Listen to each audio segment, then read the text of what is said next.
ইরানের প্রয়াত সর্বোচ্চ নেতা আয়াতুল্লাহ আলী খামেনির রাষ্ট্রীয় জানাজায় অংশ নিতে তেহরান যাচ্ছেন বাংলাদেশের স্পিকার হাফিজ উদ্দিন আহমেদ।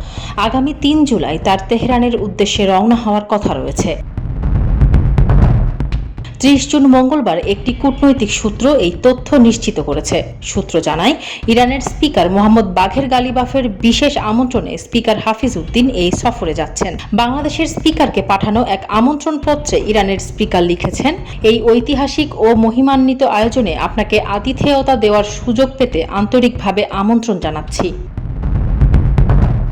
ইরানের রাষ্ট্রীয় গণমাধ্যমের তথ্য অনুযায়ী দেশটির প্রয়াত সর্বোচ্চ নেতা আলী খামেনির জানাজার আনুষ্ঠানিকতা আগামী ৪ জুলাই রাজধানী তেহরানে শুরু হবে। এরপর আগামী ৯ জুলাই তার নিজ শহর মাশহাদে তাকে দাফন করা হবে।